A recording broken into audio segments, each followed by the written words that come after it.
दोस्तों नमस्कार। मेरे YouTube चैनल पर आप सभी का स्वागत। आज हम मीरा भाईंदर के इस एक ऐसे मुद्दे पर चर्चा करने जा रहे हैं जो मुद्दा सबसे ज्यादा चर्चा में है। मीरा भाईंदर की किसी भी गतिविधियों में अधिकतर गतिविधियां, चाहे वो राजनीतिक क्षेत्र की हो, चाहे वो सामाजिक क्षेत्र को लेकर हो, चाहे वो धार्मिक क्षेत्र को लेकर हो, या प्रशासनिक क्षेत्र को भी लेकर क्यों न हो जाए, उसमें अगर प्रभाव देखा जाता है या उसका जो नैरेटिव और परसेप्शन सेट करने का कोशिश किया जाता है, उस और अगर नजर दौड़ाते हैं तो वो सिर्फ और सिर्फ होता है मीरा भाईंदर विधानसभा चुनाव। मीरा भाईंदर विधानसभा चुनाव आने वाले 100 दिनों में कभी भी घोषित हो सकते हैं, लेकिन फिलहाल अगर बात करें तो जो हरियाणा और जम्मू कश्मीर का चुनाव डिक्लेयर किया चुनाव आयोग ने, उसमें जिक्र महाराष्ट्र का होना चाहिए था, लेकिन वो नहीं हुआ। अब क्यों नहीं हुआ, या ये चुनाव कितने महीनों तक टाले जाएंगे, ये जब तक सरकार की हरी झंडी चुनाव आयोग को नहीं मिल जाती तब तक शायद ये चुनाव टलेंगे। अब बात जब मीरा भाईंदर विधानसभा क्षेत्र की करते हैं तो उसका संक्षिप्त परिचय आपके सामने रख देते हैं। मीरा भाईंदर विधानसभा का चुनाव, पहला चुनाव 2009 में हुआ। मतलब पहले चुनाव में मीरा भाईंदर विधानसभा सीट का जन्म जो होता है वो 2009 को होता है, और 9 में मीरा भाईंदर विधानसभा चुनाव का दो उम्मीदवार जो मुख्य रूप से आमने सामने टक्कर होती है, वो गिलबर्ट मेंडोजा राकांपा के उम्मीदवार होते हैं और नरेंद्र मेहता भाजपा के उम्मीदवार होते हैं। नरेंद्र मेहता ये चुनाव हार जाते हैं, गिलबर्ट मेंडोजा को 53% मत मिलते हैं।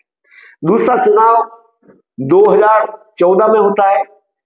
आमना सामना वापस गिलबर्ट मेंडोजा और नरेंद्र मेहता का होता है, सेम पार्टी, नरेंद्र मेहता भाजपा से, गिलबर्ट मेंडोजा एनसीपी से।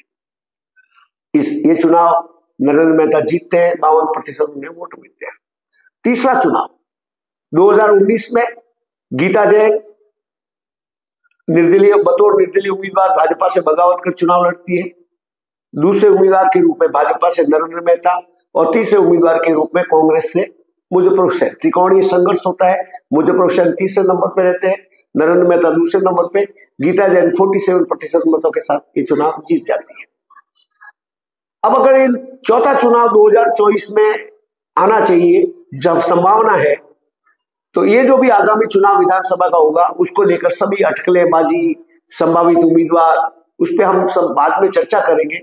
लेकिन उसके पहले मीरा भाईंदर विधानसभा क्षेत्र की जो सीट है, तो यहाँ की जनता जो मतदान करती है, यहाँ के जो मतदाता है, वो कभी भी किसी भी उम्मीदवार को रिपीट नहीं किया, किसी भी विधायक को रिपीट नहीं किया।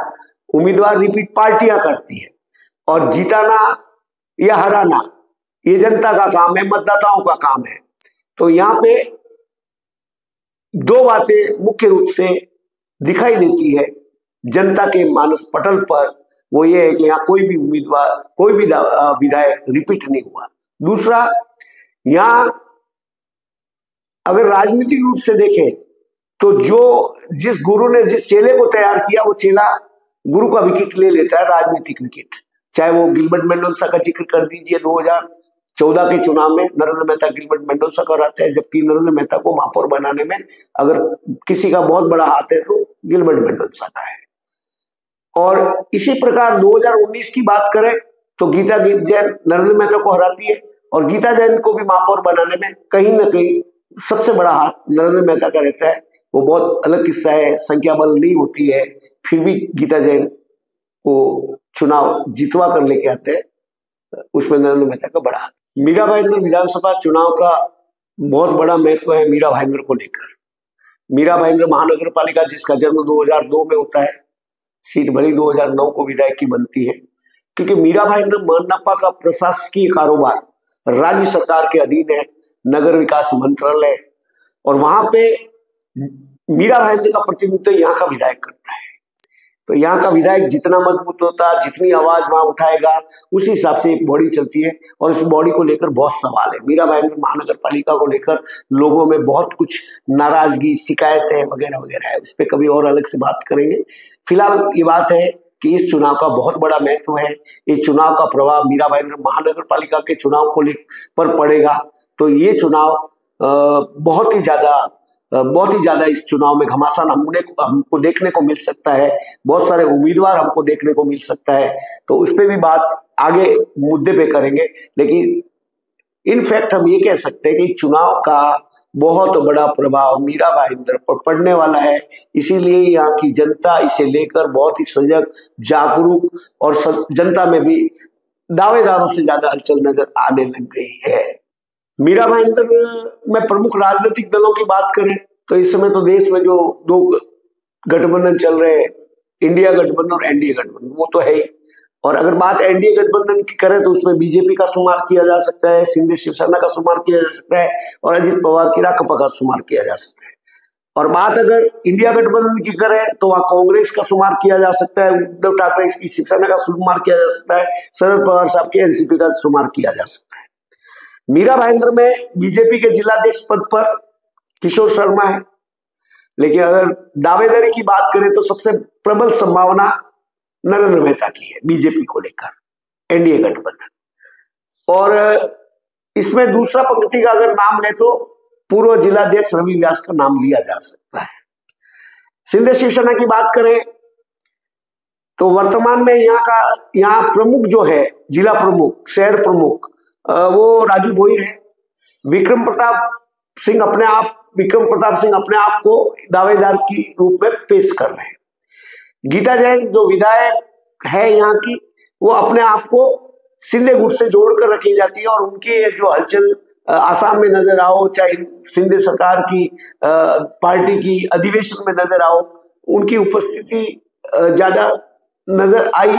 और उस ब्याह पे कहा जा सकता है कि यह सीट अगर एनडीए में शिंदे और बीजेपी में, शिंदे शिवसेना और बीजेपी में कुछ बात करती है गठबंधन अपने अपने, तो ये दावा ठोका जा सकता है। लेकिन दावा अगर होता है तो इसी बेस पे होगा कि थाना लोकसभा में 6 विधानसभा क्षेत्र है, 3 शिंदे गुट को माना जा सकता है जैसा लोकसभा चुनाव के परिप्रेक्ष्य में देखा गया, और 3 भाजपा के माने जा सकते हैं। गीता जैन को शिंदे गुट से जोड़कर वर्तमान विधायक के हिसाब से इस सीट पर दावा शिंदे गुट कर सकता है। लेकिन भाजपा मानेगी, कहाँ मानेगी, ऊपर के लेवल पे क्या बात होगी, वो एक अलग विषय है। तीसरे दल इस गठबंधन में अजित पवार की राकांपा से अरुण कदम जिलाध्यक्ष है और अरुण कदम अपने आप के लेवल पे तैयारी भी कर रहे हैं चुनाव लड़ने की। लेकिन अभी चुनाव तक अजित दादा पवार की पार्टी इस गठबंधन का हिस्सा रहेगी या नहीं रहेगी, जो खबरें आ रही है उस खबरें में ये भी पेच बढ़ा है। तो फिलहाल जो बोला जा सकता है तो बीजेपी से नरेंद्र मेहता की प्रबल संभावना है, शिंदे शिवसेना से विक्रम प्रताप अपने आप को उम्मीदवार की तरफ पेश कर रहे हैं, मगर ये सीट अगर गठबंधन के खाते में शिंदे गुट को मिलती है तो फिर गीता जैन की वहां प्रबल संभावना बन सकती है। अजित पवार गुट से पार्टी के तौर पे वहां से अरुण कदम अपने आप को बतौर विधायक दावेदार के रूप में पेश कर रहे हैं। एनडीए के बाद अगर इंडिया गठबंधन की करें तो सबसे प्रमुख धड़ा कांग्रेस के सुप्रीमो मुजफ्फर हुसैन, और वो अपने आप को अपनी दावेदारी पेश कर सकते हैं या फिर उनके समर्थन से और कोई। अगर कांग्रेस की बात करें तो कांग्रेस में दूसरा तीसरा पंक्ति का कोई जिक्र जरूरी नहीं समझा जा सकता है, क्योंकि यहाँ जिलाध्यक्ष के तौर पे प्रमोद सामंत है, लेकिन दावेदारी के रूप में विधानसभा लेवल पे ऐसा कोई चेहरा सामने दिखाई नहीं दे रहा है। दूसरा दल की बात करें इस गठबंधन में तो उद्धव ठाकरे साहब की शिवसेना, प्रभाकर मात्रे उसको शहर प्रमुख है, स्थानीय नेता है। और दावेदारी वाली बात करें तो ऐसा कोई हलचल तो दिखाई देता नहीं है फिलहाल। और शरद पवार साहब की एनसीपी तीसरी पार्टी के रूप में, उनके जिलाध्यक्ष हैं विक्रम त्रिपाठी, लेकिन ऐसी हलचल फिलहाल कोई नजर आती नहीं वहां से कि कोई कैंडिडेट दिखाई दे। लेकिन हाँ, बाबूराव सिंह करके एक है जो कभी राकांपा का हिस्सा हुआ करते थे, वो अपने आप को दावेदार के रूप में पेश कर रहे हैं। इसके अलावा भाजपा के हर्ष कुमार पांडे जो उपाध्यक्ष है भाजपा के, वो भी अपने आप की अपनी दावेदारी व्यक्त कर रहे हैं, अपना मूड बना रहे हैं। अब आगे क्या पार्टियों की भूमिका होती है, टिकट मिलता है नहीं मिलता है, और टिकट नहीं मिलता है तो वो एफोर्ड निर्दलीय के रूप में कर पाएंगे नहीं कर पाएंगे, सब भविष्य के गर्त में है। और इनके अलावा, इन दोनों गठबंधन के अलावा अगर मनसे की बात करें तो संदीप राणे हलचल में नजर आते हैं शहर में। वैसे पार्टी का जनाधार इतना मजबूत नहीं है लेकिन मनसे की हमेशा उपस्थिति आक्रामक रूप से दिखाई देती है। तो जनता में हलचल है, पार्टी क्या डिसाइड करेगी वो पार्टी का विषय है, लेकिन वो संदीप राणे यहाँ के शहर प्रमुख है मनसे को। बाकी पार्टियां का 2017 में यहाँ का जनाधार, जो पार्टियों की बात करें तो जनाधार 2017 में सिर्फ 3 पार्टियों ने अपनी उपस्थिति दर्ज कराई थी। इसलिए ले देके बाकी पार्टियां बहुत सारी हो सकती है, उम्मीदवार भी बहुत सारे होंगे, क्योंकि इस सीट का आफ्टरऑल रिजल्ट कहीं ना कहीं वोट कटिंग उम्मीदवार डिसाइड करेंगे। उस पर बात बाद में करेंगे। फिलहाल हम बात करेंगे प्रमुख मुद्दों को लेकर। प्रमुख मुद्दों से बात करने से पहले जरा हम यहाँ की जनसंख्या का, यहाँ की आबादी का एक आकलन कर देते, एक सरसरी नजर डाल देते हैं। मीरा भाईंदर 12-15 लाख की आबादी के करीब जनगणना 2011 में, उसके बाद जनगणना नहीं हुई, तो 12-15 लाख अप्रोक्सीमेटली चला जा सकता है। कोई आकलन औसतन अपन बोल सकते हैं कि अंदाजन ये है अंदाजित जनसंख्या। और वोटर की बात करें मीरा भाईंदर विधानसभा में, तो आने वाले चुनाव की जब मतदाता सूची डिक्लेयर होगी तो 4,75,000 के करीब मतदाता आसपास इसमें होंगे। और आकलन यही है कि 2.5 लाख अगर वोट गिरे, जो हिसाब से वोटों परसेंटेज यहाँ रहता है मतदाता का, तो मतदाता प्रतिशत ये आप मान के चलिएगा 2.5 लाख 2,60,000 से ज्यादा वोट यहाँ मुश्किल है गिरना। और अगर बात जातिगत समीकरण की करें तो ये हिंदू बाहुल क्षेत्र है और 75% के करीब हिंदू जनसंख्या है यहाँ की, और 20% में मुस्लिम जनसंख्या का ज्वाइन कर सकते हैं अपन, और 5% में 2% ईसाई और बाकी अन्य धर्मों का कैलकुलेशन रख सकते हैं अंदाजे के हिसाब से। तो ये सीट हिंदू बाहुल्य है। यहाँ का जनाधार अगर 2017 को आधार माने या 2024 के लोकसभा को भी माने तो एनडीए गठबंधन का है जनाधार। अब चुनाव में जो मुद्दे उछल रहे हैं, जो हमको 2-4 महीने से जो भी वातावरण बन रहा है राजनीतिक दृष्टिकोण से, चुनावी दृष्टिकोण से, तो हर मुद्दे में राजनीति होती है, हो रही है, लेकिन जनता के जो मुद्दे हैं इस चुनावी दृश्य पटल से गायब दिखाई दे रहे हैं। जिन मुद्दों पर बात होनी चाहिए उन मुद्दों पे बात नहीं हो रही है। और जनता से जुड़े मुद्दे हैं तो मैं एक आपको लंबी चौड़ी लिस्ट जरूर दूंगा, और हर मुद्दे पे आर्टिकल अलग स्टोरी बनाया जा सकता है, तो मैं महत्वपूर्ण मुद्दों का ही जिक्र करूंगा समय के हिसाब से, उसमें ज्यादा उसका विवेचना नहीं करेंगे। तो मुद्दे जो है यहाँ के प्रमुख, जो चुनावी मुद्दे बनने चाहिए लेकिन उसका जिक्र नहीं हो रहा है, जो होना चाहिए, तो उसमें सबसे बड़ा मुद्दा है यहाँ जल आपूर्ति का, वाटर सप्लाई। अब वाटर सप्लाई की बात करें तो जो करार राज्य सरकार के साथ है, यहाँ 2 स्रोत से मेन पानी आता है, स्टेम और एमआईडीसी का, लेकिन उस करार के अनुसार पानी कभी मिलता नहीं। हमेशा अपने इसमें देख सकते हो कि ये लीकेज हो गया, ये शॉर्टेज या चोरी, ये सब होता है। पानी बहुत दूर से आता है, लीकेज होता है, लीकेज होने से पानी पे इफेक्ट पड़ता है। कई घंटे पानी का दबाव या पानी रुक जाता है, सप्लाई होती नहीं, दबाव कम होता है, और ये हमेशा प्रेस नोट आते ही रहता है। 15 दिन महीना में एक आध प्रेस नोट आ ही जाता है कि आज ये गड़बड़ हो गई इसलिए पानी खंडित है। तो जल आपूर्ति का करार के अनुसार पानी मिलता नहीं, और मिलता है तो उसका वितरण व्यवस्था सही नहीं, लीकेज चोरी के भेंट भी चढ़ जाता है। तो ले देकर आज भी यहाँ की जनता को पानी की समस्या से सरोवर होना पड़ता है। पानी की बड़ी समस्या है, और पानी की क्वालिटी को लेकर भी कई कई खबरें आती है, क्वालिटी वो भी एक विषय यहाँ की जनता का है। दूसरे मुद्दे में अगर अपन बात कर सकते हैं स्वच्छता और कचरा प्रबंधन की, सैनिटाइजेशन एंड वेस्ट मैनेजमेंट।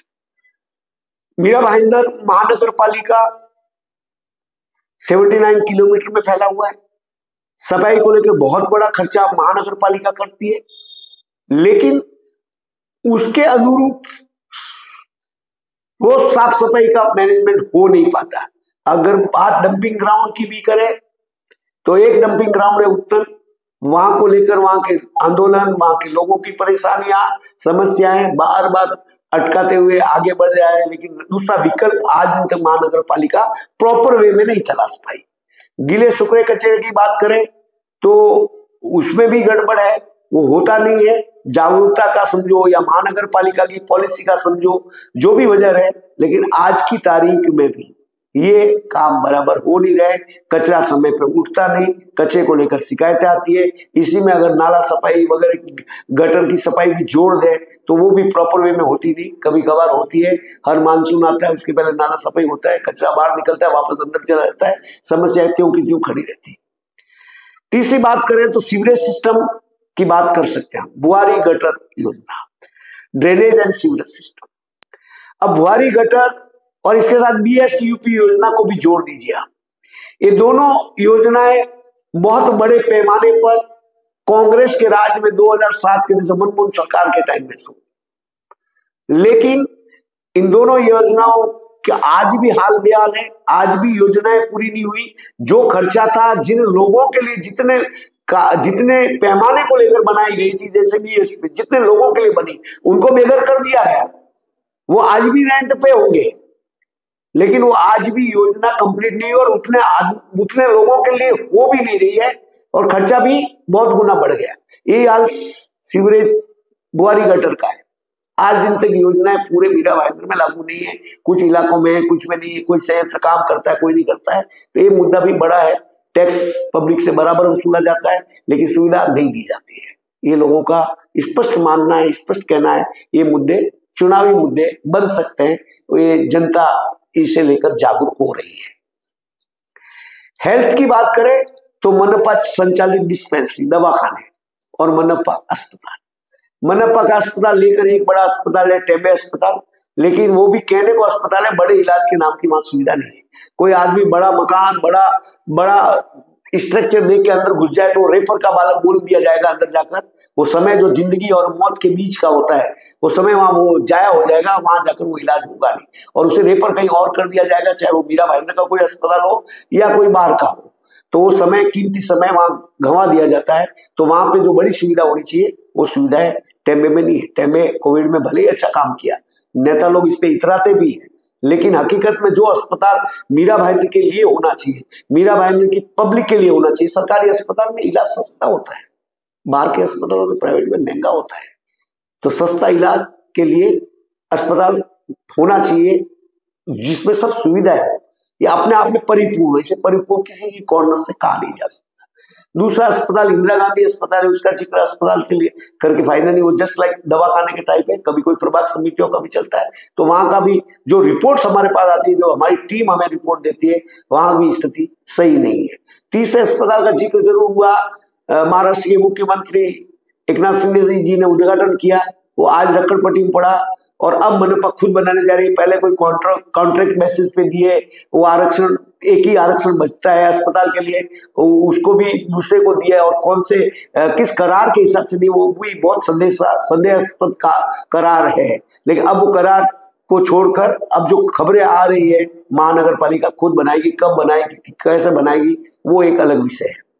तो स्वास्थ्य की बात करें तो ये बड़ी समस्या है अस्पताल को लेकर। पब्लिक के लिए इसे ध्यान देना चाहिए, इस मुद्दे को चुनावी मुद्दा बनना चाहिए, ये जरूरत है मीरा भाईंदर की।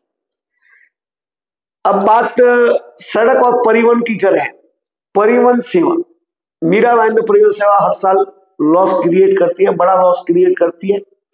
ट्रांसपोर्टेशन का सुविधा, बसें खरीदने को आ जाएगी, बसें बहुत हो जाएगी, लेकिन बसों का चलना, लोगों के काम आना, जो आंकड़े तो हमें दिखाई देते हैं कि इतने लोग चल रहे हैं इतने, लेकिन उसमें बड़ा घाटा है और उसका बोझ मनपा की तिजोरी पर पड़ता है। कुल मिलाकर उसका मैनेजमेंट जो होना चाहिए वो नहीं है। कभी कोई प्रक्रिया में टेंडर प्रक्रिया आती है, कभी चेंज हो जाती है, मतलब कोई विजन नहीं है क्लियर कट कि किस विजन से महानगर पालिका अपने परिवहन मंडल को चलाए। अब बात कर सकते हैं हम एजुकेशन की, शिक्षा की। मनपा संचालित स्कूल है, उनका स्टैंडर्ड, वहां पे टोटल संख्या, स्कूलों में जो बच्चे जाते हैं उनकी शिक्षा, उनको सुविधाएं, जो उनका मापदंड है सरकारी स्तर पे मापदंड, वहां भी उसका भी पूरा पालन नहीं होता। कई स्कूलों में एक ही टीचर पूरी सब सब्जेक्ट पढ़ा लेते हैं, तो टीचरों की कमी है। और अगर टीचर है भी तो समय पे उपलब्ध नहीं होते हैं। जितनी स्कूल है उतने हेडमास्टर नहीं है। तो ये भी एक विषय, एक बड़ा मुद्दा है, क्योंकि ये जो है, जो जिनका हम जिक्र करें सब मूलभूत सुविधा है जिसका अधिकार है जनता को। बाकी बातें होती रहेगी। आप बड़ी चीजें बनाओ नहीं बनाओ उससे ज्यादा फर्क नहीं पड़ेगा, ये आम आदमी से जिंदगी से जुड़ा मुद्दा है। अब बात अगर हम स्ट्रीट लाइट की करें, 79 किलोमीटर एरिया में अगर स्ट्रीट लाइट की बात करें तो बहुत बड़ा खर्चा महानगर पालिका करती है। और जो स्ट्रीट लाइटें लगी सालों पहले वही है, नया कोई स्ट्रीट लाइट बना नहीं। और जो स्ट्रीट लाइटें है भी तो कोई जलती है कोई नहीं जलती है, तो उसकी शिकायत, उसका शिकायत का समाधान, उसका निराकरण, उसमें भी समय लगता है। तो कुल मिलाकर पहली बात तो स्ट्रीट लाइट पे जो खर्चा, जो बड़ा खर्चा होता है, उस खर्चे के हिसाब से लाइटों का पोल्स है नहीं, पोल्स की जरूरत है। और वो पोल्स है तो पोल्स भी शुरू रहने चाहिए। वो पोल में लाइटें जलती नहीं, कई खराब आपको मिलेगी, शिकायतों पर भी ध्यान दिया जाता नहीं है। तो मैनेजमेंट है, उसकी मरम्मत और रख रखाव है, वो सही नहीं है, ये भी बड़ा मुद्दा है। अगर हम पार्क गार्डन्स की और रिक्रिएशन फैसिलिटी की बात करें, आरजी जोन की, तो अब आरजी जोन की तो क्या बात करें। आरजी जोन का खेला आप सब जानते हैं, क्या क्या खेला हुआ, और जिसकी आरजी की जगह कौन क्या बना गए, लेकिन वो विषय पे बात नहीं करते हैं। आज भी जितने पार्क्स और है उनका रख रखाव, उनका मेंटेनेंस, उनमें सिक्योरिटी, खेल की मैदानों की बात कर लो इसके साथ ही, पार्क के साथ, तो खेल के मैदानों का आरक्षण के कितने मैदानों के आरक्षण है, वहां पे कभी कुछ बना दिया गया कभी कुछ बना दिया गया। जो प्रॉपर जिसके लिए डीपी प्लान में है, उस डीपी प्लान का वो किसी और को दे, जैसे फंड ट्रांसफर कर देती है महानगर पालिका यहाँ का, इस बजट का हिस्सा इसमें फंड बचा उसमें डाल दो, उसका इसमें डाल दो, एक रेजुलेशन पास कर। वैसे ही जो मैदान जिसके लिए बना है उसका दूसरे को अलॉट कर दो। भाई जब जनसंख्या बढ़ेगी तब क्या करोगे। अब समाज भवन को जिक्र कर लो लगे हाथ, मैंने इस पे एक वीडियो भी बनाया था। अब समाज भवन की जगह अगर आप इस आरक्षित जगह में से समाज भवन बना लोगे तो जब पब्लिक बढ़ेगी तो जगह कहां से लाओगे, जगह तो पैदा नहीं कर सकते, 79 को 80 में कन्वर्ट तो नहीं कर सकते। तो जब पब्लिक बढ़ेगी तो क्या होगा, ये सोचने की बात है। खेल के मैदानों को लेकर इसमें ध्यान रखना जरूरी है, और पब्लिक को भी ऐसे मुद्दों को आगे करना चाहिए। चुनाव है, चुनाव में आप जवाबदेही तय कर सकते हो, आप ये घोषणा पत्रों में डलवा सकते हो, ये आवाज अपनी बुलंद कर सकते हो। अब फेरी वालों की बात कर ले तो बाजार का निर्माण होता है, बाजार का टेंडर अलॉट होता है, बाजार जो ले लेते हैं ठेकेदार वो अपने हिसाब से चलाते हैं, जितना चार्ज है उससे ज्यादा लेते हैं, नहीं लेते हैं, या जहां बिठाना है वहां नहीं बिठाते। ये बड़ी समस्या है, इस पे ध्यान देना चाहिए। और महानगर पालिका के, चूंकि महानगर पालिका के अंडर आते हैं, विधायक प्रतिनिधि होता है, तो ये उनकी भी ड्यूटी रहती है कि उस पर भी ध्यान दें। फेरी वालों की बड़ी समस्या है यहाँ पे। फिर बाजार वाली बात है तो वो मेंटेनेंस होता नहीं, सार्वजनिक अतिक्रमण जो भी होता है फेरी वालों को लेकर, या अवैध फेरी वाले बैठते हैं तो उनको भी कैसे कुछ एडजस्टमेंट ऐसा होना चाहिए कि उनका भी पैसा नहीं जाए, जो अधिकृत है उनको तो जगह मिले। लेकिन यहाँ आज दिन तक वो सर्वे ही कंप्लीट नहीं हुआ है। कितनी बार सर्वे हो गया होगा फेरी वालों का, आज भी वो अदर का अदर में है। सुप्रीम कोर्ट के गाइडलाइनों का पालन होता नहीं, इसलिए बीच में एक आंदोलन किया, मैं जिक्र जरूर करना चाहूंगा उस आंदोलन का। वो आंदोलन किया, बाद में आंदोलन हुआ तो जो समस्या वैसी की वैसी खड़ी है, आंदोलन हो गया, समाप्त भी हो गया, आंदोलन हुआ, मुद्दे भी उठे, लेकिन समस्या का समाधान जो होना चाहिए वो नहीं हुआ।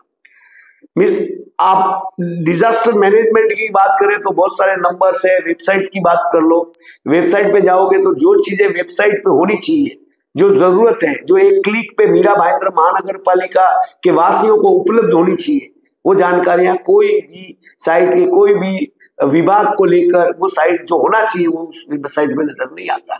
वेबसाइट पे मेंटेनेंस का खर्चा तगड़ा होता है, काम भी बराबर है, एडवर्टाइजमेंट वगैरह उसकी पब्लिसिटी भी भरपूर है, लेकिन जो जानकारियां हैं वो वहां गायब है। जो जरूरी जानकारियां वहां उपलब्ध नहीं है। कुछ जानकारियां हो भी सकती है लेकिन अधिकतर जानकारियां जो होनी चाहिए वो नहीं है। मतलब उसे अपडेट वेबसाइट किसी भी कॉर्नर से बोला नहीं जा सकता। पर्यावरण की बात करें तो ये सबसे बड़ी प्रॉब्लम है। यहाँ का ट्रैफिक जाम, उससे लोगों में बीमारियां, दमा, श्वास, सब शिकायतें शुरू। ट्रैफिक जाम बड़ी समस्या है, क्योंकि अतिक्रमण रोड के बीच में, आप बीपी रोड को देख लो, फिर आप नवगर वाले कॉर्नर को देख लो, यहाँ पे तो फिर भी मैं जिक्र जरूर करना चाहूंगा, थोड़ा कार्रवाई जब 2017-18 में नरेंद्र मेहता विधायक थे तब किए, भली उसका राजनीतिक खामियाजा उनको वोट के रूप में भुगतना पड़ेगा, लेकिन भाईंद्र वेस्ट का गुरु होटल और ये सब, ये विजन वाली बातें इंस्टेंट होना चाहिए, क्योंकि यहाँ ट्रैफिक की बड़ी समस्या है। आप ट्रैफिक से सीधा ताल्लुकात पर्यावरण को होता है और वो पर्यावरण के इफेक्टेड होता है। वृक्षारोपण की बात करें तो वृक्ष तो लाखों की तादाद में लगने की सूचना आती है, बस उतने वृक्ष जो कटते हैं वो किस कारण से कटते हैं, कटने जरूरी भी है कि नहीं है, या किसी का प्लान पास करवाने के लिए, कोई बिल्डर को फायदा उठने के लिए कट रहे हैं, तो ऐसी खबरें लगातार चलती है, तो उसको वापस भी लिया जाता है, ऐसा हुआ है विगत में, उसी का उदाहरण मैं दे रहा हूं। तो वृक्षारोपण जो है वो बहुत बड़ा पर्यावरण के लिए बहुत ही बड़ा, सबसे बड़ा मेजर फैक्टर है पर्यावरण को जिंदा रखने के लिए, पर्यावरण को संतुलित रखने के लिए, लेकिन उस और ज्यादातर ध्यान है नहीं। वृक्ष भले ही लग जाए लेकिन उसका लालन पालन पोषण होता नहीं।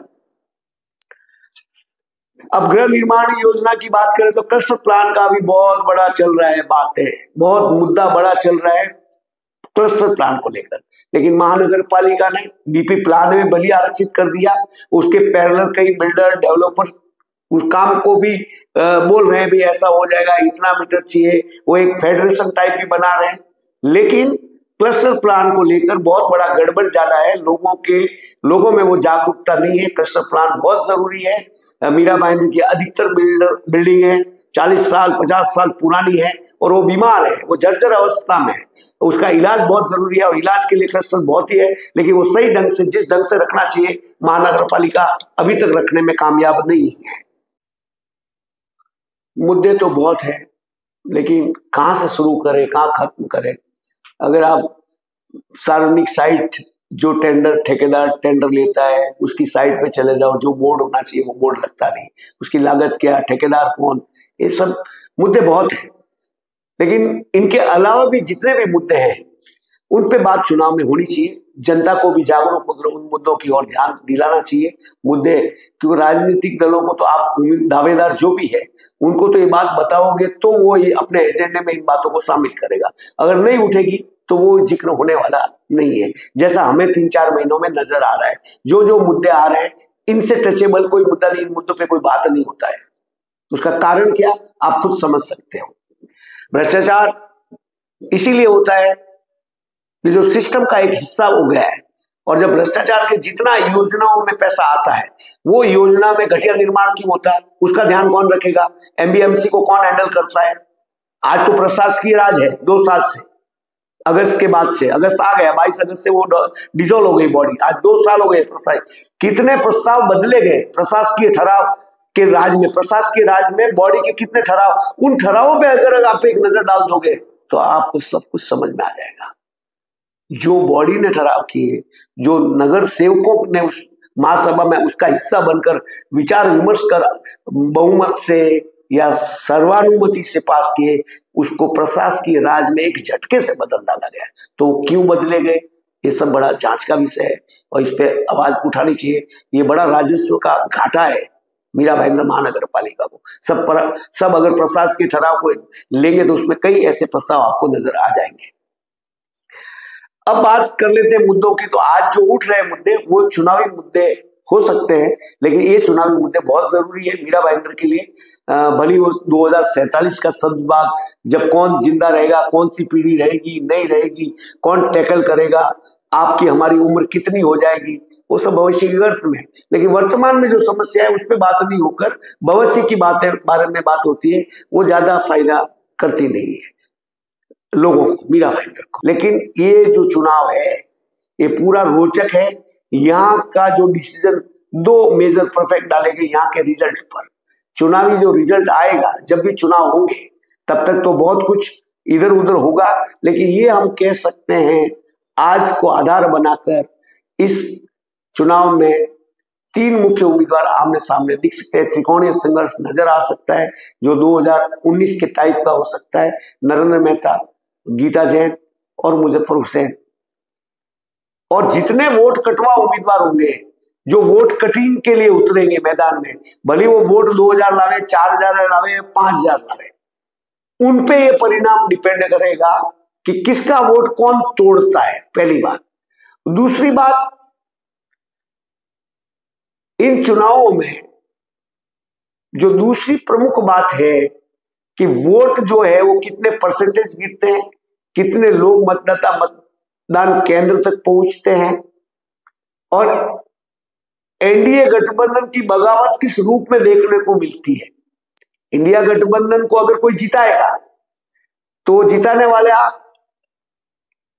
एनडीए ही हो सकता है, अदरवाइज ये सीट एनडीए को मिल सकती है, जा सकती है।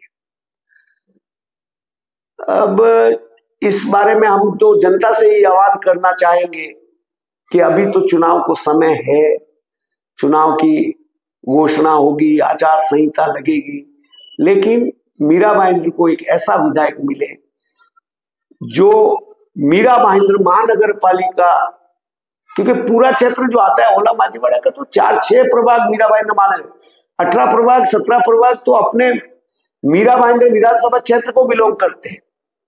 तो मीरा भाईंदर विधानसभा का विधायक इतना मजबूत होना चाहिए कि एमबीएमसी में जनता के हितों की आवाज उठे और वैधानिक तरीके से कामकाज हो।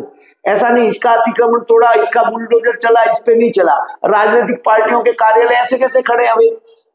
महानगर पालिका की बॉडी ने पास किया, कितने कार्यालय, उस पर कार्रवाई क्यों नहीं होती? आम आदमी होगा तो बुलडोजर पहुंच जाएगा, फिर वापस बुलडोजर शांत हो जाएगा, बुलडोजर बाबा।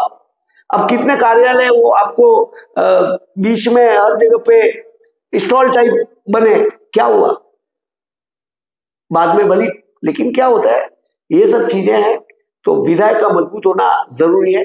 तो जनता को, जब जनता से हमारा भी बात होता है, हमको भी जब फीडबैक लेते हैं, तो जनता का यही मानना है कि हमारे सामने जो भी विकल्प है, अच्छे में सबसे अच्छा कौन या बुरे में सबसे कम बुरा, उसी को बेस बनाकर जनता इस बार वोट करेगी। और रिजल्ट कुछ भी अप्रत्याशित आ सकता है कि इसमें बड़ी भूमिका वोट कटिंग उम्मीदवार जो 5, 7, 8 भी खड़े हो सकते हैं, किसको किसका तोड़ने के लिए भी खड़े हो सकते हैं, इसकी संभावनाएं दिख रही है, संभावना जताई जा रही है। तो ये मान के चलेगा ये चुनाव दिलचस्प होगा, इसका परिणाम दिलचस्प होगा, और इस बारे में हम आपसे रूबरू होते रहेंगे। धन्यवाद, आभार। इसके साथ में एक आपसे अपील, एक निवेदन, मेरे नए चैनल को सब्सक्राइब करें, लाइक करें और फॉरवर्ड भी करें, ये मेरी गुजारिश रहेगी आपसे। धन्यवाद।